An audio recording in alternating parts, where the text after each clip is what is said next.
Pag-usapan pa natin ang mga ganap ni PBBM at ang estado ng Uniteam kasama si Mobile Journal, Julie Baiza. Julie, meron na bang bulong-bulungan sa Malacanang kung sinong posibleng pumalit kay VP Sara sa pagiging DepEd Secretary?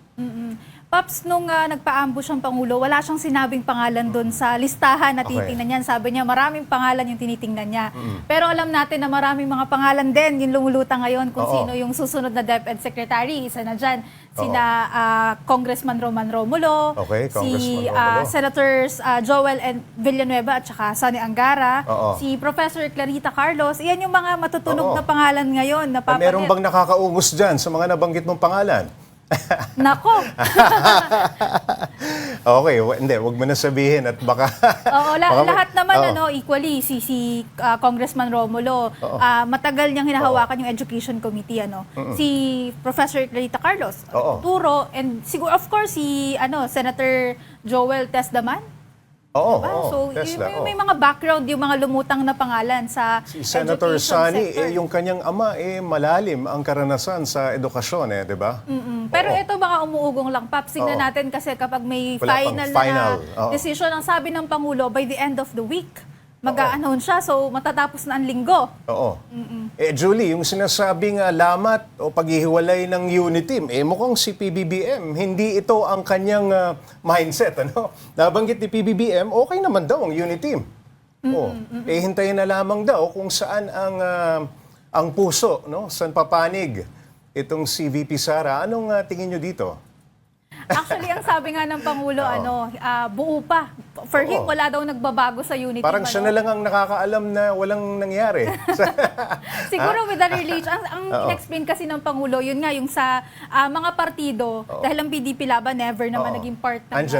Nandyan ang PDP Laban. At saka for him, yun nga, yung bola na kay VP Sara, sa darating na eleksyon, kung administrasyon o oposisyon yung papanigan niya. Bahagyang may sinabi si PBBM tungkol dun sa naging usapan nila, maigsing pag-uusap nila ni VP Sara. Yes. Meron bang mas mahabang version ng kanyang pahayag sa pampublikong kanyang pahayag? Actually, nung nagtanong kami, nung nag-resign nga si VP Sara, ano yung naging pag-uusap nila? Kasi tinanong namin sa Pangulo, wala ba talagang sinabing dahilan yung Vice Presidente? Wala daw talaga. At ang sinabi ni VP Inday, wag na nating pag-usapan. And nirespeto daw ng Pangulo. Ang sabi niya... ni BBM? Tinry niya tanongin. Ito ba tungkol dun sa... May tinanong siyang policy? Possible na mga bagay na itinanong yung Pangulo. And since ayaw pag-usapan, ang sabi niya, hindi na daw niya pinuwersa na magsalita o sumagot, basta tinanggap niya yung resignation. Ang naging reaksyon sa anunsyo na tatlong Duterte na tatakbo, sabi ni PBBM, it's still too early. Sabi niya, anong palagay rito ng mga nakarinig niyan? Actually, Paps, bago niya sabihin yung too early, ang sabi niya, it's a free country. Free country, Parang napahinto pa nga yung Pangulo nung una kung paano yung magiging sagot niya na parang, how would I react? Parang ganun yung way nung pero sabi niya, it's a free country. Pwedeng gawin ng kahit sino yung mga gusto nilang gawin. And doon sa it's too early, ang sabi niya, marami pa daw magbabago kasi matagal pa naman yung 2028, 2025, medyo mahaba pa naman itong 2024. So, hindi daw magkakaalaman dyan hanggat hindi daw marating yung mismong filing. At yung filing, Oktubre pa. Ilang buwan pa yan. Marami pang, kumbaga, mahaba pa ang boxing. Mahaba pa prosesyon.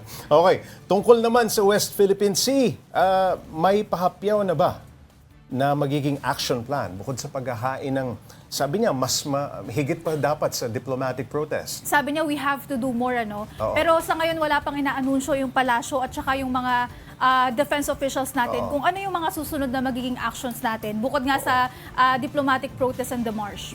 Alright. Maraming salamat, Mobile Journal, Julie Baiza.